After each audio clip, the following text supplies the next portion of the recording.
Kasama ho natin mga kamumbong ang kinatawan o representative ng Kamanggagawa Party List si Congressman Eli San Fernando.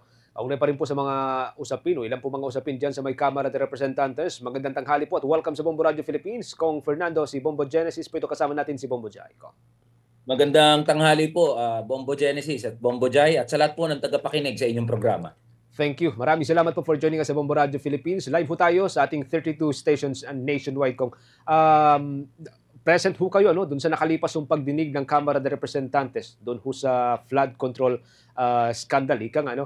Sa ngayon, kontento ho ba kayo sa takbuhan ng pagdinig both sa Kamara at sa Senado, Kong?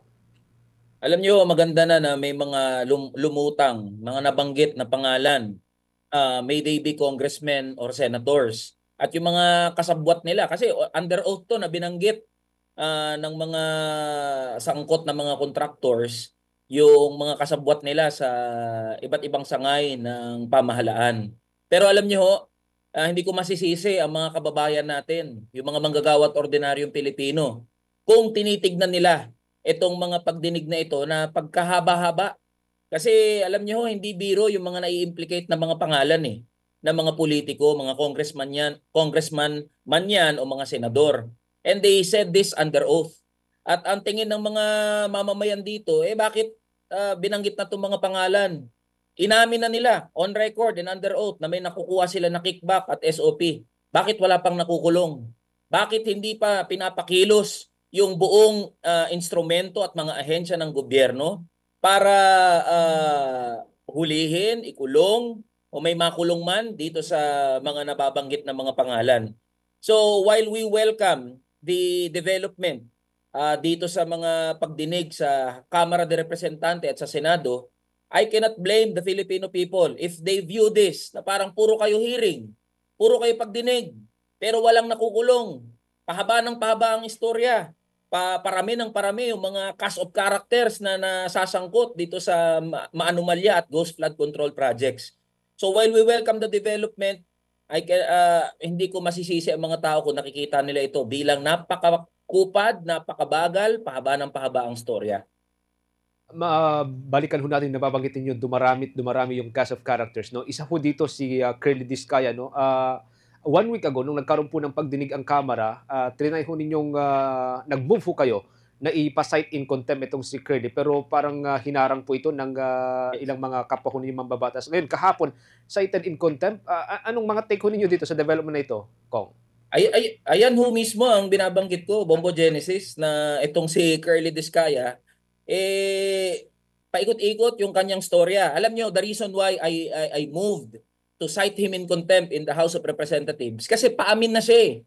Alam nyo, yung line of questioning ni Representative De Lima patumbok doon sa meron pa ba na mga politiko, na mga congressman o mga senador na sangkot dito. And he asked for executive session. Pero natimbrihan ata Bigla kasi siyang umatras sa moment na he was ready to actually say more names, bigla siyang umatras. That is why nakikita, pinaikot-ikot niya na yung buong infracom during that time. So in my belief, wala na tong patutunguhan kasi pinapaikot lang tayo, niloloko na tayo nito, nagsisinungaling na to.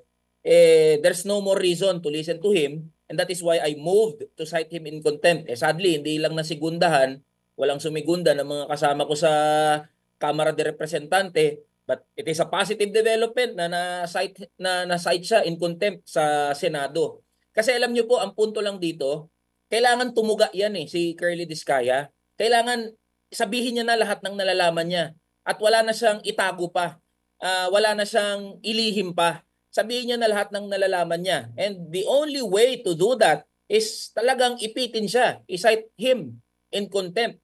Nang sa gayon, baka makapag-isip-isip siya na wag niya nang lokohin yung Kamara o ang Senado at just tell the truth and nothing but the truth, but the whole truth. Yun naman yung sinumpaan niya kapag dumadalo siya sa mga investigasyon. And sa ngayon ay humihingi na po siya ng Witness Protection Program under sa Department of Justice. Kaninang umaga nandun po siya. Okay, ang ating pong kasamahan si Bombo Jai para sa mga karagdagan pa mga development. Bombo Jai. Representative, may mga mekanismo po ba kayo na maimumungkahi para masubaybayan ang implementasyon ng mga proyekto at maiwasan ng overpricing o itong ghost projects? Alam niyo po, Bombo Jai, hindi natin isasantabi sa buong narrative nitong mga anomalous and ghost flood control project. Kasi nangyari lahat yan dahil sa insertion. Nangyari yan dahil sa Bicameral Conference Committee meeting. Kasi ang daming mga proyekto na bigla na lang sumulpot during the Bicameral Conference Committee meeting. Yan yung mga ipinasok na iba't ibang mga proyekto. So that is why we in the House of Representatives, along with other several legislators, are calling for an open Bicameral Conference Committee meeting na i-live stream yan. Yung BICAM po kasi, nakasarado yan sa publiko. Hindi alam ng mamamayan kung papaano nangyayari dyan. Kasi dyan niluluto, dyan nagkakaroon ng magic-magic sa BICAM. Actually, doon pa nga lang sa small committee na tinatawag, tama yun. Doon nagaganap yung pagluto sa pambansang budget natin. And all of the anomalies and all of the ghost flood control projects that we are talking about, may they be overpriced o kung ano man ang tawag dyan, nangyari yan, yung mga insertion na yan, because of the small committee and the Bicameral Conference Committee. And that is why for us to move forward, number one, dapat ipatawag natin si Representative Zaldico, who is the chairperson of the Appropriations Committee. During the time na naganap itong mga pagpasok ng mga anomalous and ghost flood control project na ito, na talagang kagimbal-gimbal yung natutuklasan natin for the past several weeks already.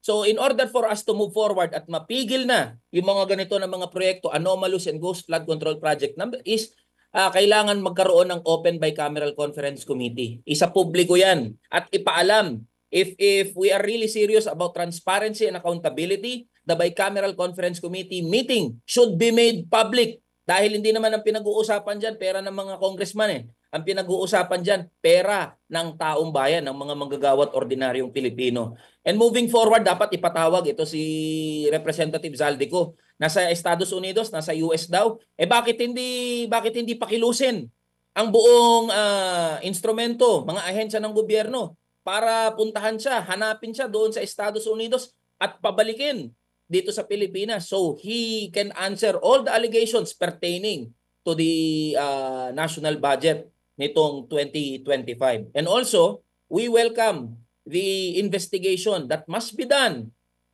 sa former speaker na si Representative Martin Romualdez. Dapat si former speaker ay maimbestigahan din. Hindi sapat na magpapalit lang tayo ng liderato sa House of Representatives. They too must be subject of investigation, thorough and impartial investigation. Okay, good thing na na-mention niyo po yung about insertions. So nakikita natin na insertions talaga yung mga nangyayari at hindi reconciliation sa BICAM. So would you say that the system is flawed, Representative? Yes, definitely. The problem is during the Bicameral Conference Committee, no one knows what's happening there. Walang nakakaalam, even as member of the House of Representatives. Hindi pa naman ako kasama noong 19th Congress. Pero isa yan sa hindi magandang practice na iilang grupo, maliit na grupo ng mga tao, ng mga representante mula sa Kamara at mga senador mula sa Senado ng Pilipinas ang nagdedetermine at nagluluto sa pambansang budget. Hindi dapat ganun Dahil ang pinag-uusapan natin dito, pera ng taong bayan, pera ng mga manggagawat ordinaryong Pilipino. At dyan nga nagaganap yung mga insertion, dyan nagaganap yung itong mga maanomalya na mga proyekto. So it must be made public. We have already filed a measure na gawing open bicameral conference committee meeting. And this does not only pertain to the national budget. Pinatutungkulan din natin dito yung iba pang measure na dumadaan sa bicameral conference committee meeting. So if the government is really serious, say for example, if PBBM is really serious about this and he wants accountability and transparency, then he should certify this bill as urgent. Dapat open BICAM na tayo, walang itago sa mamamayan. Lagi nating sinasabi, kung wala naman tinatago, anong dapat ikatakot? Di ba? So let us go away from the practice na iilang grupo ng maliit na grupo ng mga tao, ng mga mambabatas ang nag-uusap in private, in secret. Alam nyo, ang practice kasi dyan, ginagawa ang bicameral conference committee meeting secretly, privately, in posh hotels. I don't know kung mga resort pa, o basta this is done privately and secretly in posh places. So we must go away sa ganyang practice at talagang ipakita natin sa taong bayan ano ang pinag-uusapan, ano yung nire-reconcile dyan sa bersyon ng Senado at bersyon ng House of Representatives patungkol sa pambansang budget. Okay. At sa mga pagdinig, nakikita din natin, Representative, no, nalantad itong mga marangyang pamumuhay ng mga kontraktor, pati na rin ang mga Department of Public Works and Highways Engineers. Ano po yung masasabi po natin dito sa mga revelations doon sa mga officials? Ano po yung batas ang nakikita ninyong ako para mas maging mabilis ang pag-freeze assets ng mga kahalintulad itong sangkot sa mega plunder case? Alam nyo, the system is in place na kung gugustuhin, pwedeng habulin at pwede nang i-freeze. At sa totoo lang, we welcome yung pag-freeze ng assets through AMLAC nitong ilang mga kontraktor at mga sangkot na DPWH officials. Ang binabanggit nga natin dito, if the executive is really serious about this, kaya niyang pakilusin eh. Kaya niya na agad, right then and there, iutusan, i-command ang AMLAC at iba pang mga ahensya ng gobyerno to freeze the assets while undergoing thorough investigation. And if proven guilty dito sa mga anomalous and ghost flood control projects, and alam nyo, flood control project pa lang ho pinag-uusapan natin dito. Just, it's tip of the iceberg. Di pa po natin pinag-uusapan yung farm to market roads, yung mga irrigation, yung mga solar lamps, yung mga cat's eye, yung mga rock netting. Ang dami-dami. Hindi lang po yan flood control. Sobrang daming dapat investigahan. At ito, maganda na umpisa natin dito sa flood control project. If proven guilty, itong mga nasasangkot dito sa mga anomalous and ghost na mga project, what we are proposing is, number one, freeze their assets, and two, sequester.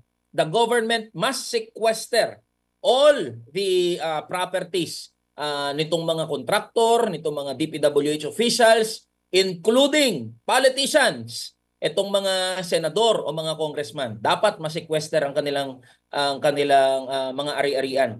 And we are also reviewing already the procurement related policies and laws. Maybe we can review that at tignan natin kung ano yung pwede nating ma-improve. Okay. Nang sa gayon at the procurement level pa lang, mapigilan na natin itong mga anomalous and ghost na mga proyekto ng gobyerno.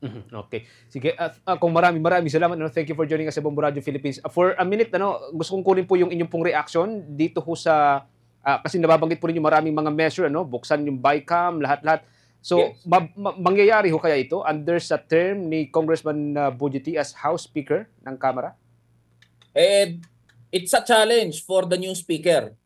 Alam nyo, binanggit niya sa kanyang speech when he was installed as the new Speaker of the House of Representatives na he is for transparency, he is for accountability, walang sasantuhin, walang kaibigan, walang kabaro, walang kaalyado. And we will put him on his word kung talagang seryoso siya dito. And we are calling out to Speaker Bojidi. You have already said that during your speech, and we will hold you accountable to what you have said in front of the Filipino people. Kung kayo po ay talagang seryoso, then kailangan po na mapabilis ang pag-uusap at pag-deliberate dito sa mga panukala ng mga mambabatas na una, gawing open ang Bicameral Conference Committee meeting at ito pang mga other several measures na makakatulong sa pagtugon dito sa usapin ng korupsyon sa ating bansa. And also, uulitin ko, Representative Zaldico must go home, must go back here in the Philippines, and he must be made answerable to all the allegations pertaining to the 2025 national budget. And the former speaker, Representative Martin Romualdez, must be thoroughly investigated sa kanyang naging papel, sa kanyang naging role dito sa anomalous and ghost flood control projects and all related na mga usapin patungkol sa national budget. Okay. Thank you so much for joining us sa Bombo Radio Philippines. Maraming salamat po. Maraming salamat po.